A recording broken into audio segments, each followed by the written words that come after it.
মন ভরা সম্মান এবং শ্রদ্ধার সাথে স্বাগত জানাচ্ছি আমাদের এই ইউটিউব চ্যানেলটিতে। প্রিয় লিসনার্স, আশা করছি আপনারা সবাই ভালো আছেন। আজকে আপনাদের মাঝে একটি উজাকেন্দ্রিক ঘটনা আমরা নিয়ে আসতে পেরেছি। এর জন্য অত্যন্ত আনন্দের সাথে জানাচ্ছি যে আজকের এই ঘটনাটি আপনাদের অনেকটা ভালো লাগবে। তাই অনুরোধ থাকবে যে আজকের এই ঘটনাটি কোনো রকম স্কিপ না করে পুরোটা শোনার জন্য। লিসেনার্স, এরই আগে আরও একটি কথা বলবো, যেটা হচ্ছে আমাদের এই চ্যানেলটিতে আপনারা যারা যারা নতুন রয়েছেন তারা অবশ্যই, যারা যারা এখনও সাবস্ক্রাইব করেনি তারা অবশ্যই সাবস্ক্রাইব করে পাশে থাকা বেল আইকনটি অন করুন। চলুন দেরি না করে এবার আমাদের মূল ঘটনায় যাওয়া যাক। ঘটনাটি ইমেল আকারে লেখা হয়েছে, তাই ইমেইলে যেভাবে লেখা আছে আমি ঠিক সেভাবে আপনাদের মাঝে উপস্থাপন করার চেষ্টা করছি। আসসালামু আলাইকুম প্রিয় লিসেনার্স, আমি কিশোরগঞ্জ জেলার কাটাবাড়িয়া গ্রামের নূর আহমেদ বলছিলাম। আমি এখানকার স্থানীয় একজন বাসিন্দা। আমি এখানে ছোটোবেলা থেকেই বড় হয়েছি।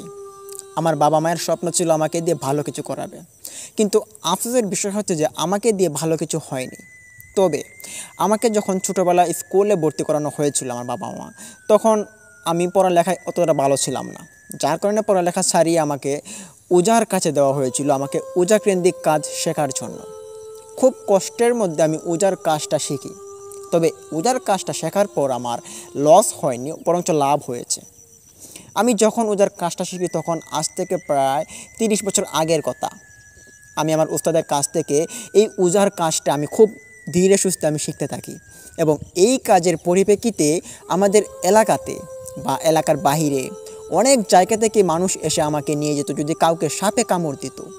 কেননা আমার ঝাড়া এমন ভালো ছিল যে মানুষকে যদি আমি ঝাড়ফুঁক করি তাহলে তার সাপে কাটার অংশটা, যে বিষটা প্রয়োগ হয় তার শরীরে, এইটা অনেকটা কমে যায় এবং রোগী সুস্থ হয়ে ওঠেন।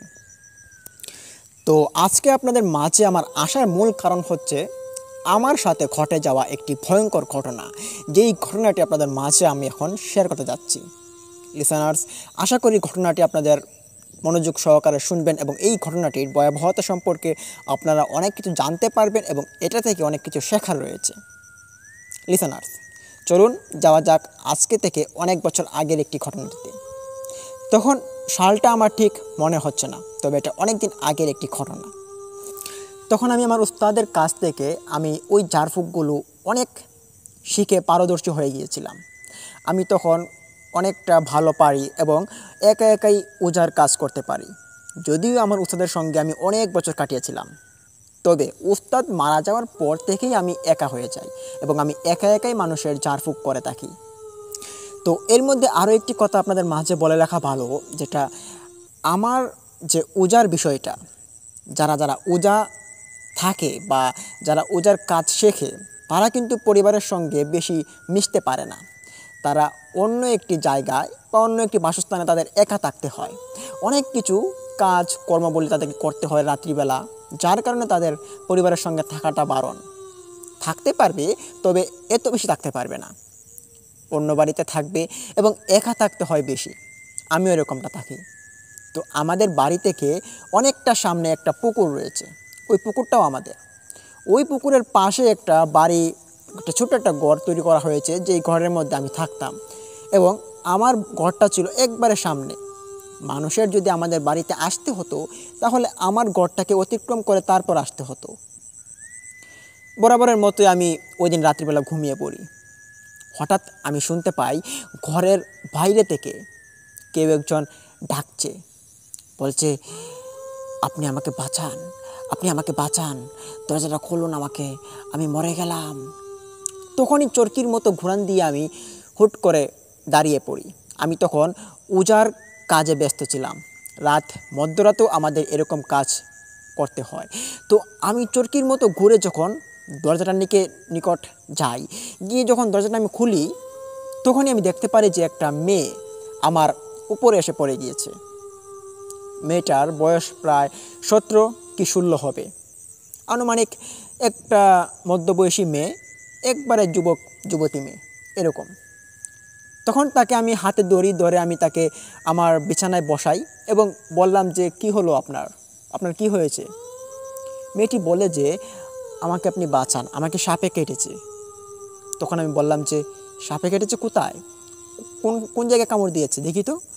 তখন মেয়েটি তার যখন পাটা তুলা দিল, মানে পায়ের যে পাজামা ছিল ওইটা তুলা দেওয়ার পর আমি দেখতে পাই যে তার হাঁটুর নিচ থেকে অসংখ্য সাপের দাগ বসে আছে। এইটা দেখে আমি অনেকটা অবাক হই।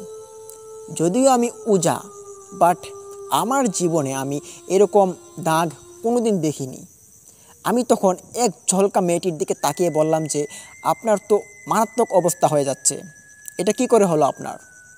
তখন মেয়েটি বলে যে, আমি ওই বিল পার দিয়ে আসছিলাম, আর ওই বিল পাড়ের মাঝখানে ছিল আমাদের বাড়ি, এবং ওই বাড়ি থেকে আমি যাচ্ছি আমার শ্বশুর বাড়িতে, এবং সেখানেই আমার একটা সাপে দংশন করে এবং মারাত্মকভাবে আমার পাটাতে কামড়ে দেয়। তো আমি এখন খুব অস্থিরতায় ভুগছি, আপনি আমাকে বাঁচান। তখন আমি বললাম যে, আচ্ছা আচ্ছা আমি দেখছি।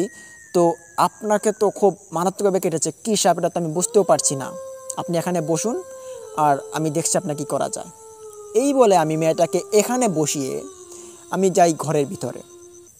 এখানে 2টা রুম ছিল ছোটো ছোটো, একটার মধ্যে আমি যজ্ঞ করতাম, আরেকটার মধ্যে যদি কোনো রুগী আসতো তাহলে তাদেরকে আমি বসতে দিতাম। তখন ওই পাশের ঘর থেকে গিয়ে আমি আমার সাপের বিষ নামানোর জন্য কিছু অংশবিশেষ, পান, তারপর তেল, তারপর আরও কিছু কিছু রয়েছে, এগুলো আমি নিয়ে আসি। আনার পর আমি মেয়েটিকে মাটিতে বসাই, বসিয়ে বললাম যে, আপনি এখানে বসুন এবং আপনাকে আমি যা যা জিজ্ঞেস করব তা আপনি উত্তরে বলবেন। তখন আমি মেয়েটিকে জিজ্ঞেস করলাম যে, আপনার বাড়ি কোথায়? 3বার করে বলবেন।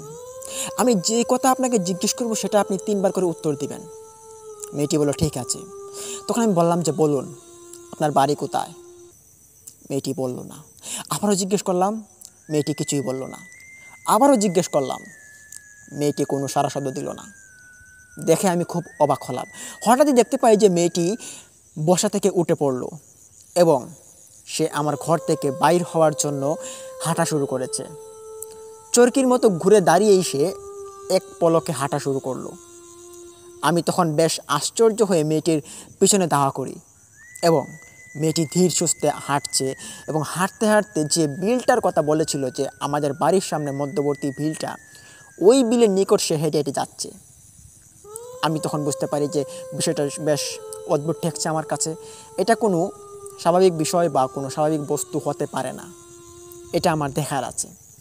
উজার বয়সে আমি এরকম বিষয়, এরকম পরিদর্শন আমি কোনো দিন করিনি, বাট আজকে আমার করতে হচ্ছে। তখন আমি ওই মেয়েটির পিছন পিছন যাই। হাঁটতে হাঁটতে নিমেষের মধ্যে আমি দেখতে পাই যে মেয়েটি আমার সামনে থেকে উধাও এবং অনেকটা সামনে সে চলে গেছে। কীভাবে চলে গিয়েছে এটা আমি বলতে পারছি না। তখন মেয়েটিকে আমি ধরার জন্য আরও জোরে হাঁটি। পর্যায়ক্রমে আমি দৌড়াতেও থাকি ওই মেয়েটির পিছনে। দৌড়তে দৌড়তে আমি ওই বিলের ঠিক মধ্যবর্তী স্থানে চলে আসি, যেইখানের কথাটা মেয়েটি আমাকে বলেছিল যে সেখানে তাকে সাপে কেটেছে। আমি তখন সেখানে যাই, গিয়ে দেখতে পারি যে ওই মেয়েটা এখান থেকে নিখোঁজ হয়ে গিয়েছে। মেয়েটিকে আশপাশ দিয়ে পুরোটা আমি খুঁজছি এবং প্রচণ্ড পরিমাণে ডাকাডাকি করছি যে মেয়েটি কোনো সাড়া শব্দ নেই। তখন আমি এক পলক ওখান থেকে ঘুরে বাড়িতে আসার জন্য রওনা দেব। তখনই দেখতে পাই যে বিশাল আকারে একটি সাপ আমার মাথার উপরে এসে দাঁড়িয়েছে, ফনা তুলে। তখন তার ফনাটা খুব ভয়ানক দেখাচ্ছিল আমার কাছে। আমার থেকে বেশ উঁচু একটা সাপ, আয়তনে বেশ 12 থেকে 13 ফুট লম্বা হবে এবং মোটায় হবে প্রায় 2 থেকে 2.5 ফিট। এরই পাশে একটি পুকুর ছিল, সম্ভবত ওই পুকুর থেকে সাপটি উঠে এসেছে। তখন আমি সাপটিকে এক নজর দেখে আমি পিছন দিকে যাওয়ার চেষ্টা করি। আমি তখন সাপটিকে দেখে আসলে অনেকটা ভয় পেয়েছিলাম। তখন আমার হাতে থাকা কিছু তাবিজ এবং আমার সাথে থাকা কিছু মন্ত্রপানি, যেগুলো আমি পাঠ করি, এর কারণে সাপটা আমার দিকে আর এগোতে পারছে না। তবে সাপটা আমার দিকে বারবার ফনা তুলে আসার চেষ্টা করছে এবং এমন ভাব নিচ্ছে মনে হচ্ছে আমাকে সে এখানে পেলে এখানেই সে গিলে খাবে। তখন আমি ভাবলাম যে না, এখানে আর এক মুহূর্তও দেরি নয়, আমি এখান থেকে হুট করে আমাকে বাড়ি যেতে হবে। তখন ওইখান থেকে উল্টো পথে আমি দৌড় শুরু করি। যদিও আমার বাড়ি ছিল ওই সাপের রাস্তা দিয়ে, কিন্তু যান বাঁচানোর পরিধিতে আমি উল্টো দিকে দৌড়াতে শুরু করি। দৌড়াতে দৌড়াতে এক পর্যায়ে চলে যাই, গিয়ে দেখতে পারি যে ওই মেয়েটা এখানে মাটিতে শুয়ে আছে। তখন মেয়েটিকে আমি ডাকলাম, মেয়েটি কোনো সাড়া শব্দ দেয় না। মনে হলো মেয়েটি মারা গিয়েছে, তার নিঃশ্বাসও পড়ছে না। তখন আমি এই মেয়েটিকে এখানে ফেলে রেখে আমি ভাবলাম যে আমি এখান থেকে চলে যাই, না হলে আমার সঙ্গেও কিছু খারাপ ঘটনা ঘটতে পারে। তখন অনেকটা যাওয়ার পর দেখতে পাই যে ওই সাপটা আমার পিছন দিকে এত দ্রুতভাবে হেঁটে আসছে, মনে হচ্ছে যে এক পলকে আমাকে এখন সে ধরে ফেলবে। তখন আমি এখানে বসে একটা গোল দাগ অঙ্কন করি মাটিতে। এই গোল দাগের ভিতরে আমি বসে কিছু বাঁধ দেওয়ার চেষ্টা করি যাতে সাপ প্রবেশ করতে না পারে। তখন এটা করার পর আমি দেখতে পাই যে ওই সাপটা ওইখানে আবার স্থির হয়ে গিয়েছে। তখন ওই সাপটার নিকট আমি ভালো করে লক্ষ্য করি, দেখতে পারি যে সাপের মাথার উপরে একটা মানুষের মাথা, সম্ভবত এটি একটি মেয়ের মাথা ছিল, বেশ লম্বা লম্বা চুল এবং মনে হচ্ছে মুখ দিয়ে রক্ত পড়ছে বা পানি পড়ছে, এটা রাত্রিবেলা বোঝা যাচ্ছিল না। তো ওই মেয়েটির মুখ থেকে পানি পড়ছে, সাপওয়ালা মেয়েটির মুখ থেকে। তখন আমি এইটা দেখে আমি বুঝি যে এটা নিশ্চয়ই কোনো পিশাচ বা কোনো জিন হবে, যেটা সাপের বেশ ধরে আমাকে ধাওয়া করছে এবং ওই মেয়েটিকে হত্যা করেছে। তখন আমি এখানে অনেকক্ষণ ধরে বসে থাকি এবং ওই সাপটার কারিশমা দেখতে থাকি। সাপটা এখন এদিকে যাচ্ছে, তখন ওদিকে যাচ্ছে এবং পিছনের সামনে এগোনোর চেষ্টা করছে, কিন্তু সামনের দিকে সে এগিয়ে আসতে পারছে না। এই সাপটার ঠিক সামনেই হচ্ছে ওই মেয়েটির লাশ এখানে পড়ে আছে। তখন কিছু না ভেবে আমি এখান থেকে বের হওয়ার চেষ্টা করি, আমার বাড়ি যেতে হবে। তখন এখান থেকে বের হতেই আমি দেখতে পারি যে আমাকে কিছু একটা কিলবিল করে পিঁপড়া আমাকে ঘিরে ধরেছে। আশপাশ দিয়ে এতটা পিঁপড়া যেগুলো আমার শরীরে এখন ভক্ষণ করা শুরু করে দিয়েছে। আমার শরীরে অনেক কামড় দেওয়া শুরু করেছে, তাদের বিষ প্রয়োগ করছে আমার শরীরে। এমন একটা অবস্থা, বাজে অবস্থাতে আমি এখান থেকে দৌড় দিই জুড়ে, কিন্তু দৌড়েই বা যাবো কোথায়? যত দূর যাচ্ছি তত দূর খালি ওই পিঁপড়ার আক্রমণের সম্মুখীন হচ্ছি আমি। এরই পিছনে আমার ওই সাপটা বর্তমান অবস্থা থেকে সে দৌড়ে আসছে। এইটা দেখে আমি অনেকটা ভয় পেয়ে এখানে হতবম্ব হয়ে সেন্সলেস হয়ে পড়ে যাই। সেন্সলেস হওয়ার কিছুক্ষণ 4-5 সেকেন্ডের মধ্যে আমি দেখতে পাই যে ওই সাপটা আমার উপরে এসে বসেছে এবং এরই মধ্যে আমার জ্ঞানটা হারিয়ে ফেলেছি। তো আমি যেখানে জ্ঞানটা হারিয়েছি সেখানে কিন্তু মানুষ বেশি যায় না। মানুষ ওখানে যখন চাষাবাদ শুরু হয়, তারপর ধান ক্ষেত কাটা হয়, তখন মানুষ যায়। আর এছাড়া মানুষ ঘুরবার জন্য বা এখানে কোনো কাজের জন্য এটা মানুষ বেশি একটা যায় না। তো আমার সাথে ঠিক তেমনটাই হয়। ঠিক 2 দিন আমি ওখানে পড়ে থাকি। আমার এই পড়া শরীরটা কেউ এসে দেখতে পায় না। হঠাৎ একদিন একটি ছোট্ট বাচ্চা ছেলে তার কিছু হাঁস নিয়ে এখান দিয়ে যাচ্ছিল। তখনই সে আমাকে দেখতে পারে এবং আমাকে দেখেই সে চিনতে পারে। তখন সে আমাকে ডাক দেয়, আমার জ্ঞানটা ফিরে আসে, আমার চোখে পানি ছিটালো সে। আমি তখন জ্ঞান ফেরার পর দেখতে পাই যে প্রচণ্ড খিদায় আমার পেটটা জ্বলে যাচ্ছে এবং পানি মনে হচ্ছে এক ফোঁটা না খেলে এখন আমার মৃত্যু হতে পারে। তখন আমি বাচ্চা ছেলেটিকে বললাম যে, বাবা আমাকে একটু পানি দিবা? তখন ওই ছেলেটি একটি পুকুর থেকে একটি কিছু পাত্রে বিশেষের মধ্যে আমাকে পানি এনে দেয় এবং ওই পানিটা আমি পান করি। পানি পান করার পর কিছুটা দম ফিরে আসে আমার। তখন ছেলেটি আমাকে বলেন যে, আপনি উজানা, আপনি তো আমাকে ওই দিন ঝাড় ফুঁক করিয়েছিলেন, যে আমাকে সাপে কামড় দিয়েছিল, বিষাক্ত একটা সাপে, আপনি তো আমাকে বাঁচিয়েছিলেন। বললাম যে হ্যাঁ। তো আপনি এখানে পড়ে আছেন কি করে, কি হলো আপনার? তখন আমি বললাম যে আমি তো বুঝতে পারছি না, তবে খুব খারাপ ঘটনা ঘটেছে। আচ্ছা এখন আমি কি এখানেই পড়ে আছি? তখন জিজ্ঞেস করলাম যে আজকে কী বার? বলে যে আজকে তো শনিবার। তখন আমি বললাম যে আমি তো বৃহস্পতিবার রাত্রিবেলা ঘুমিয়েছিলাম, তো আজকে শনিবার হয়ে গেল কীভাবে? তখন আমার আর বোঝার বাকি রইল না যে আমার সঙ্গে বেশ খারাপ ঘটনা ঘটেছে। তখন ওই ছেলেটার থেকে আমি বিদায় নিয়ে বাড়িতে চলে আসি এবং বাড়িতে আসার পর দেখতে পাই যে আমার বাড়িতে কান্নার রুল পড়ে গিয়েছে। তারা অনেকবার নাকি আমার ঘরে এসে খোঁজার চেষ্টা করেছে, আশপাশে খোঁজ লাগিয়েছে আমি কি কারোর ঝাড়ফুঁক করার জন্য কোনো বাড়িতে গিয়েছি কি না, কিন্তু তারা কোথাও আমাকে পায়নি। আর আমাকে পাবে বা কী করে? আমি তো ছিলাম ওই বিলের মাঝখানে, যেখানে কিনা কোনো মানুষেই সমাগম হয় না। আর ওই ছেলেটা যদি আমাকে ওই দিন না যেত, গিয়ে জ্ঞানটা না ফিরাতো, আমার কি হতো আমি এটা বুঝতেই পারতাম না। তো বাড়িতে ফেরার পর সবাই আমাকে দেখে খুশি হলো এবং আমাকে অনেক কিছু কথাবার্তা বললো যে কি হয়েছে। আমি সব কিছু খুলে বললাম তাদেরকে। তারা ঘটনাগুলো শুনে অনেকটা ভয় পায়। যাই হোক, এই না হয়ে গেল একদিনের বিষয়। পরদিন যখন রবিবার আসে, ওই রাত্রিবেলা আমি আবারও আগের দিনের মতো আমার ওই ছোট্ট ঘরে ঘুমাতে যাই। আমি তখন যজ্ঞ করছিলাম। ওই যজ্ঞর পাশাপাশি আমি এখানে একটা রোগীকে আমি বসিয়ে রাখছিলাম এবং ওই রোগীটাকে বসানোর কারণ হচ্ছে তাকে সাপে কামড় দিয়েছিল কালকে। সে আমার বাড়িতে এসে বসেছিল একদিন যাবৎ। তার অবস্থা খুব মারাত্মক হয়েছিল। সে বলছে যে আমি যদি এখন চিকিৎসাধীন অবস্থায় না যাই, আমার কিছুক্ষণ পর মৃত্যু হতে পারে। সারা শরীর কেমন দুর্বল হয়ে আসছে। আমি ঠিক সময়ে যাওয়াতে ওই রোগীটাকে আমি বাঁচিয়ে নিই। আমি তাকে ঝাড়ফুঁক করাই, আল্লাহর রহমতে সে বেঁচে যায়। তো এই ছেলেটাকে আমি রাত অনেকটা পর্যন্ত ঝাড়ফুঁক করি, যার প্রভাবে সে ভালো হয় এবং সে বাড়িতে ফিরে যায়। সাথে তার মাও ছিল।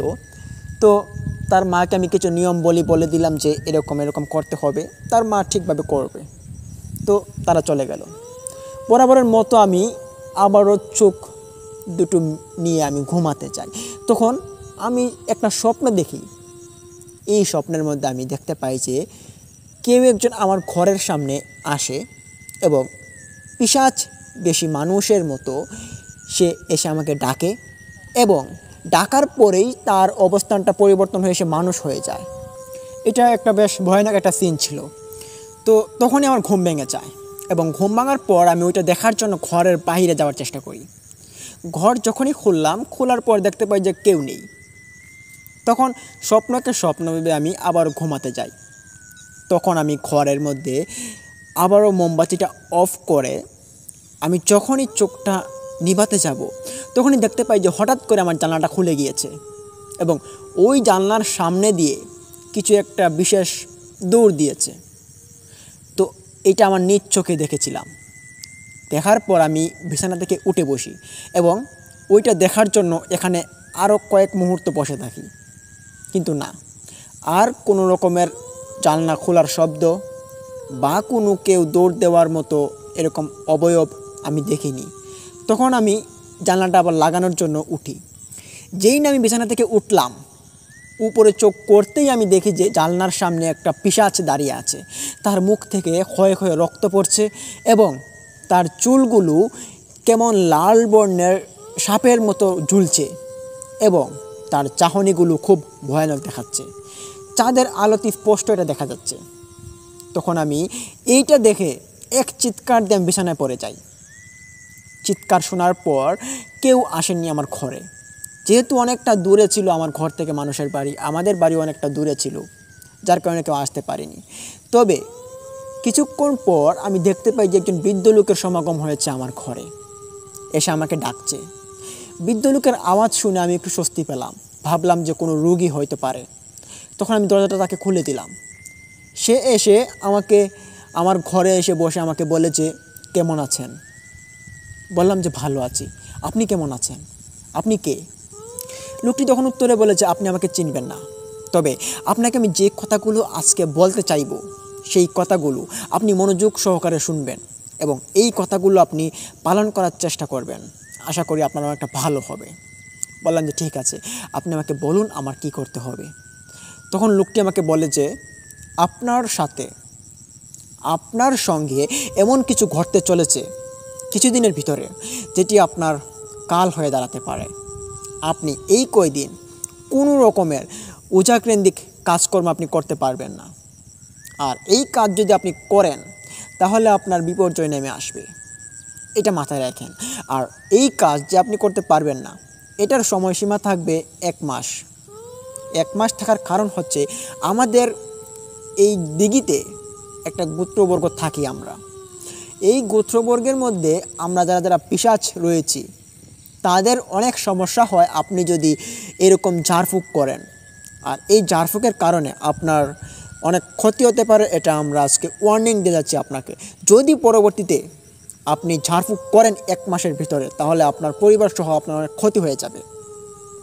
লোকটির কথা শুনে আমি বেশ হতভম্ব হলাম। বললাম যে আপনি তো একজন মানুষ, আপনি এরকমভাবে কথা বলছেন কেন? লোকটি তখন তার নিজের অবস্থানে ফিরে আসলো, এসে বলল যে দেখো আমি কে। তখন আমি দেখতে পাই যে এই বৃদ্ধ লোকটি একটি পিশাচ, সে ভয়ঙ্কর একটি মানুষের মতো, তবে সে মানুষ নয়। তার মুখ থেকে রক্ত ঝরছে এবং পেতনির মতো এরকম একটা টাইপের তার পিছন দিক থেকে লেজ রয়েছে। তার চুলগুলো বেশ লম্বা লম্বা এবং দেখে মনে হচ্ছে সে একটা পুরুষ পিশাচ। দেখতে পেরে আমি অনেকটা ভয় পেয়ে শরীরে ঘাম শুরু করে দিয়েছে। আমার ভয় থেকে লোকটা বলল যে ভয় পাবেন না, আপনাকে আমি যেটা বলেছি আপনি সেটা করবেন, আর যদি সেটা না করেন তাহলে আপনার খবর তো আপনি জানেনই। তখন আমি সাহস করে জিজ্ঞেস করলাম যে আমাকে আমাকে একটু কথা বলেন, আপনারা আমাকে বলুন যে আপনারা এখানে কেন থাকেন, আর এই 1 মাস আমি কেন মানুষকে ঝাড়ফুঁক করতে পারবো না। অনেক রোগী আমার কাছে আসে, এসে বলে যে তারা খুব বিপদে পড়ে তাদের সন্তানকে বাঁচানোর জন্য, তারা নিজে বাঁচার জন্য আসে। এখন যদি তাদেরকে আমি ঝাড়ফুঁক না করি তাহলে তাদের রক্তর মধ্যে বিষ মিশে তারা তো মারা যাবে। এই বিষয়টাতে আপনি কী বলতে চান? তখন ওই পিশাচটা আমাকে বলে যে দেখুন, সাপের বিষের কারণে যে মারা যাবে তাকে নিয়ে আপনি দূরে কোথাও গিয়ে ঝাড়ফুঁক করবেন, আপনি এই ঘরের মধ্যে এই 1 মাস ঝাড়ফুঁক করতে পারবেন না। এই 1 মাসের ভিতরে যদি কোনো ঝাড়ফুঁক করেন তাহলে আমাদের ক্ষতি হবে। আমাদের একজন সদস্য অনেক সমস্যা হয়েছে আপনার এই ঝাড়ফুঁকের কারণে, সে রীতিমতো অসুস্থ হয়ে একদম নাজেহাল অবস্থায়, যদিও তার মৃত্যু হতে পারে। তাই আপনাকে বলছি এরকম কাজ আর করবেন না। এই 1 মাসের ভিতরে সে সুস্থ হোক, তারপর আপনার কাজ আপনি করুন। লোকটার কথা শুনে আমি বেশ আশ্চর্য হয়ে অনেকটা চিন্তিত হয়ে পড়লাম।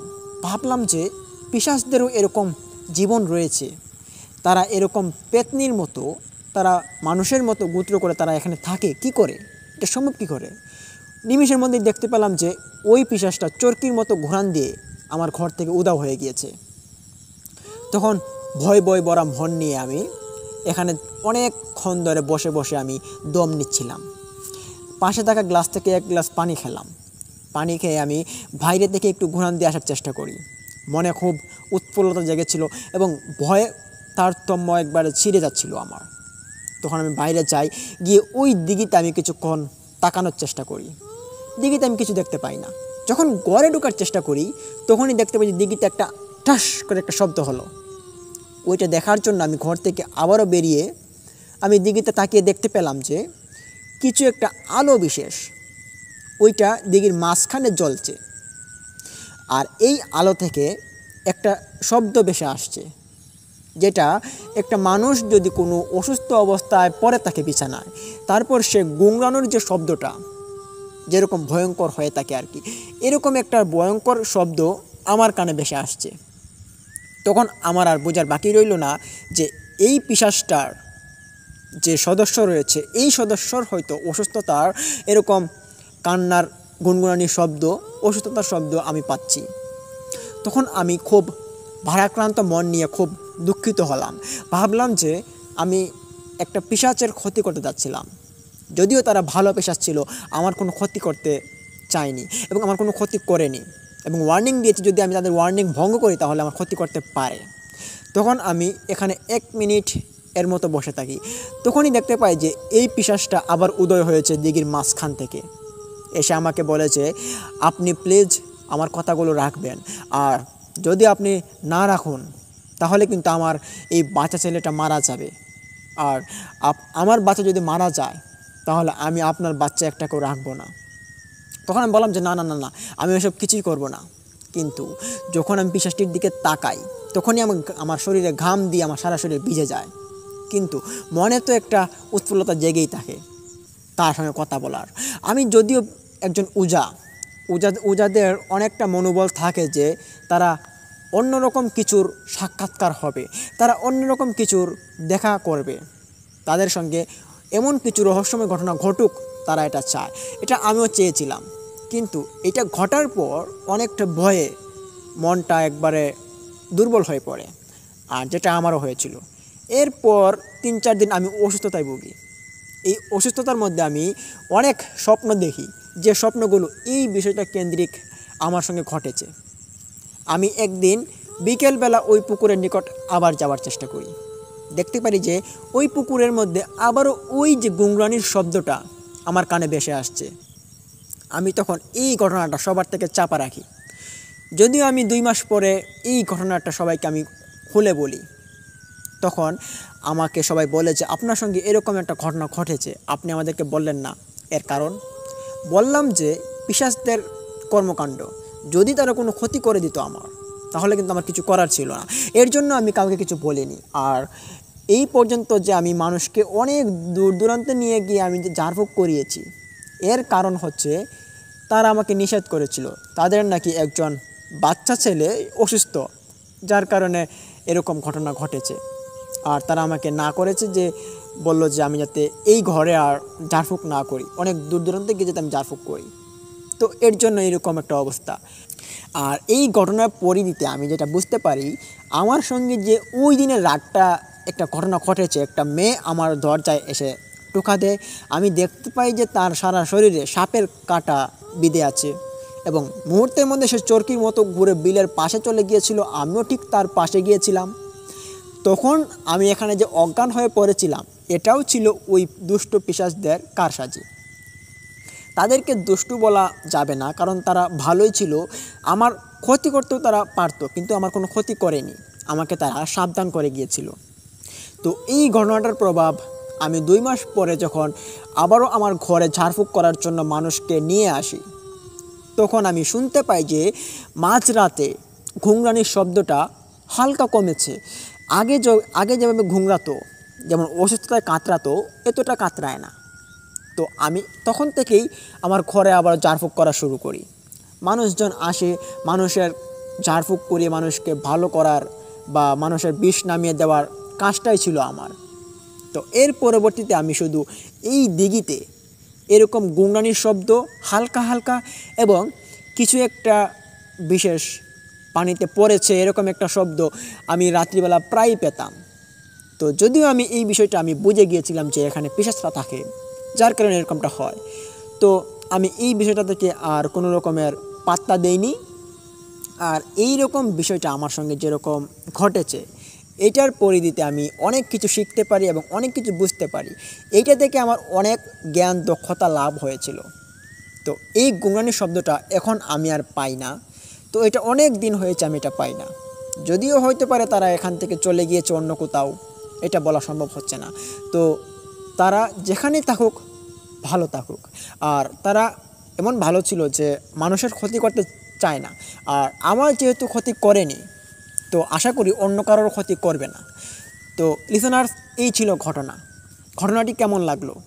ভালো লাগলে ভিডিওতে লাইক দিন, কমেন্ট করুন, শেয়ার করে বন্ধুবান্ধবদের মাঝে ছড়িয়ে দিন এবং অবশ্যই আমাদের এই ইউটিউব চ্যানেলটিকে সাবস্ক্রাইব করে পাশে থাকা বেল আইকনটিকে অন করে রাখুন, যাতে আমরা ভিডিওগুলো আপলোড করার সাথে সাথে আপনার নোটিফিকেশন পেয়ে যান। লিসেনার্স, আরও একটি কথা আপনাদের মাঝে আমি যেটা বলতে চাইবো, সেটা হচ্ছে আমাদের এই চ্যানেলে প্রতিদিনের সত্য নির্ভর ঘটনাগুলো মানুষের কাছ থেকে কালেক্ট করে খুব কষ্টের মাধ্যমে আপনাদের মাঝে আমরা উপস্থাপন করে থাকি। তাই অবশ্যই আমাদের এই চ্যানেলটিকে সাবস্ক্রাইব করে আমাদের পাশে থাকুন। আর আমরা এই চ্যানেলটিতে প্রতিদিন রাত 11টার সময় ঘটনা আপলোড করে থাকি। তো কালকে আমরা নতুন একটি ঘটনা আপনাদের মাঝে উপস্থাপন করতে পারবো। এই ঘটনাটি আপনাদের অনেকটা ভালো লাগবে। তো এই ঘটনাটি একটি লাশবাহী গাড়ির একটি যাত্রা হিসেবে হয়েছিল।